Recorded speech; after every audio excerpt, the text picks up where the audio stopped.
It's not a secret. Starting and running a clothing brand is not easy. There are so many different working components that you need to consider.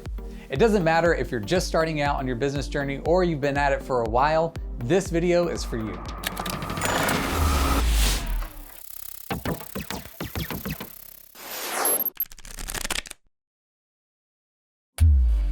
I'm Wes Tate with BELLA+CANVAS. In today's video, we take a road trip out to Las Vegas to meet with John Santos, entrepreneur and creator. John has been in the apparel and e-commerce world for years and has helped hundreds of thousands of entrepreneurs along their journey. If you stick around until the end of this video, John will open up about his journey, success, and give you 5 mistakes to avoid when starting your apparel line. All right, we've made it to sunny Las Vegas. It's currently 101 degrees. We are here to see John Santos at his new studios, right through these doors. Wes, Hey, what up, man? What's up, John? Thank you guys for coming into the Vegas studio we got. Yeah, thanks for having us. This place looks awesome. So can you show us around, tell us what you do here? Well, definitely. So we moved into this place at the beginning of this year. So it's still at its infancy into what we plan to do with it. As we started building the team and kind of organizing our operations, we realized we need more space. Yeah, So awesome. over here we got some of the editing that happens with more of the video production, social media side.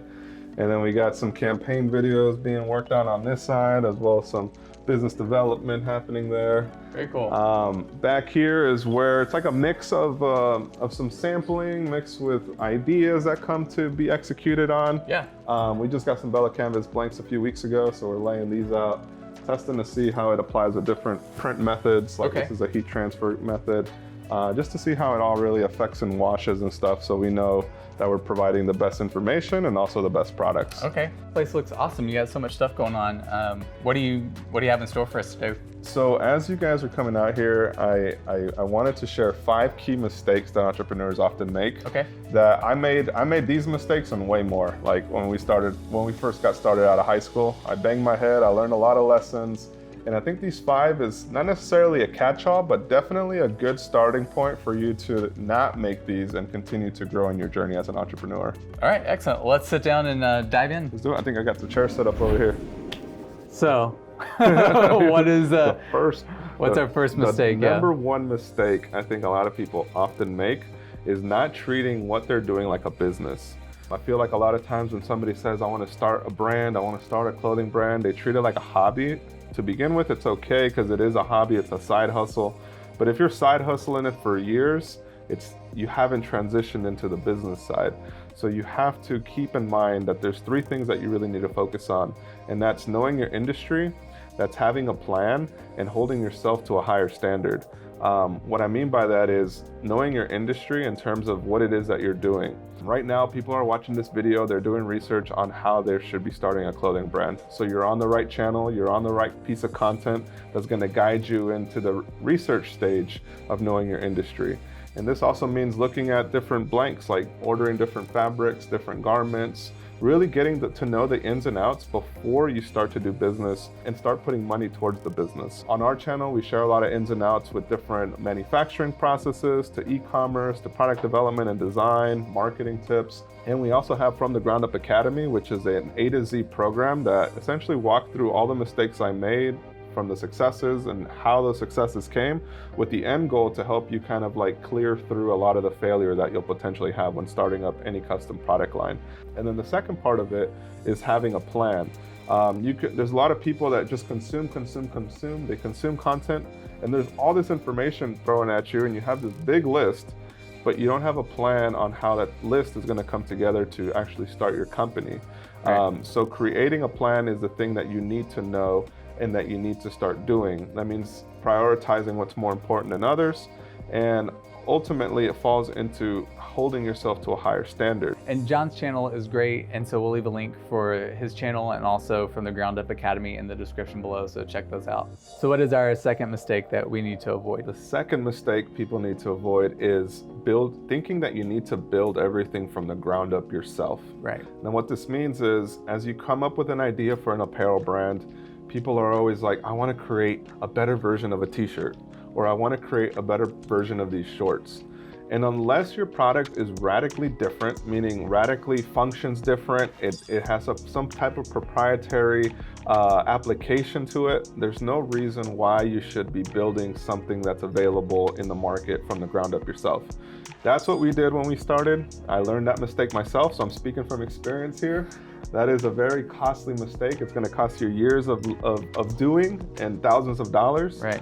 Until you realize, like, I could have leveraged other suppliers that are already making this piece or this garment or making this accessory, and I could have focused on branding it, selling it, and then moving into custom production myself. So I feel like what BELLA+CANVAS has to offer is some of the best quality blanks in the market, and you can leverage suppliers and resources to help you print. You don't have to be the one printing it yourself or doing the embroidery or any of that. Like, there's resources out there. Use it. Don't do every single piece yourself, because it's going to take you away from what you should be focusing on, and that is the branding and marketing. Yeah, totally. And like, BELLA+CANVAS has decades of experience of innovating and trial and error and market research to create this product that you now can take advantage of to elevate your brand and get your income going and get things started. Most definitely. And we even have a couple videos on our channel. If you guys, we'll probably link some of them down there, where we go through the facility. Like, you guys can see the massiveness of what they have.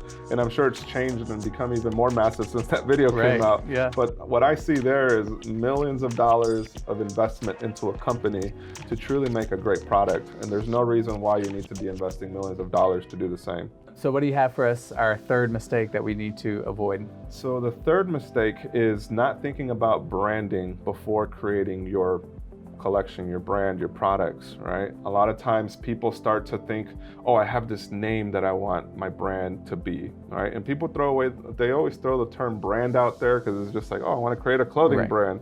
But the difference between creating a product and a brand, there's a true difference. One can be sold very cheaply with the same materials. The other can be sold for hundreds of dollars with the same materials, right? So creating a brand means knowing what it is your product line and what your mission stands for, right? And it's able to really be thoughtful about how you're designing your collections, to the colors that you're using, to the silhouettes, to the visuals that you're presenting, the way that you're positioning your clothing brand to be different. So when somebody wears that product, they feel like they're emotionally tied to that design or to that garment. And by them feeling that way, they're now like, yo, you need to check out this brand. Like I love the way that they do XYZ. I love how they're donating 10% to save the ocean, or I love how they're donating X amount to homeless youth, right? Like there's a real mission and thoughtfulness to how you're operating, and people can see that, and it's a genuine thing. So not focusing on your branding until after you launch is oftentimes what people do. They'll design stuff and then they're like, oh, now I got to focus on branding. It's like, no, it should have been the very first thing you do is look at your branding. What do you actually stand for? And how is your products gonna help spread the word of mouth on its own? So then you don't have to spend hundreds or thousands of dollars trying to retarget on Instagram or Facebook to get new customers. The customers that you should be getting should also be spreading that message and helping you sell, and they should be rebuying regularly because they love the brand message and what you stand for. Right. Would you say it's part of like developing your core? Yes, your branding is part of probably the most important part of starting a clothing brand is honing in on that brand message and what it is you really stand for and what kind of designs will resonate with that message. Cool. So what's our next mistake we should avoid? So the next mistake is, it kind of falls in line with the branding part, and that's the marketing. Not thinking about marketing and creating your marketing plan to launch your product line. A lot of times I get messages that's like, I launch my brand, I just need a way to sell more products. Is there a strategy to sell more products? People always want to sell more without planning on how they were going to sell what they had, right? So people create something, they have stock, and now they're like, all right, how do I go out and sell it? Like, my friends and family bought it, but now nobody cares about it anymore. Like, why is that, right? It's because they didn't think about the marketing side of it. Is like, how are they going to position their products to be in front of an audience? Whether that's a live event, whether that's online, whether that's through social media influencers, whether it's through advertising. As you're planning your marketing campaign, you'll know which efforts you should focus on. because maybe you're really good in person. Maybe you're an amazing salesperson. You have a team that's really good at selling. So you should probably start funding it with in-person events. Right. Like going to a festival or a trade, like more of a, the farmers markets or more of the markets and local events, because you know that your audience is there. You know that the people that you want to sell this product to is going to be there. So what better way to get your products out than an event? If it's more of an online play, knowing where you're going to be spreading those designs and messages to. Is it a part of a Facebook group? Is it a Reddit forum that you might want to be a part of? Is it an Instagram social media influencer you want to align yourself with because they resonate with your brand's message? Again, it all really falls back into the branding aspect of it, like what it is that you stand for. And then the marketing side is like the execution of that brand's message. Right. And knowing that there's different outlets for it and making a plan on how you're going to go out and do it. What's amazing is this is all like stuff you need to do before you even start like designing what it is you're going to sell, right? If you want to start a t-shirt line. It has to happen before you do it. But if you've already launched the first time and you're sitting back watching like, wow, I wish I would have done this before, it's not too late to get started on it now. Totally. Like there's always a reinvention. And I think as you do business, you'll learn that your initial idea of who your market was going to be may not be that person, but now you have a little bit more fine-tune of a message. You know that it's going to be this subset of that group. Right. And now you could create a campaign and products towards them. So I think business a lot of times is like having a really good idea of how you're going to do it. So then that way you're not just running around trying to figure it out later. You know what you got to do. And then you take some of the lessons you learned and you make it better the next time. So it's never too late to make adjustments. Yeah, excellent. That's great encouragement. I love that. So what's our last piece of advice here, our last mistake to avoid? Our last mistake is not thinking about the logistics before you go out and launch or plan to grow your brand. So a lot of times what happens is entrepreneurs will launch their storefront and they'll say, DM me for orders, right? And now they're going through messages like, oh, what size do you need? Small, large? And now they have stock in the back and they sold 10 larges and maybe they only made 9, right? So now they oversold their large and they don't know until they start shipping everything out. Right. Then they got to tell their customer, hey, we actually don't have that size, we got this.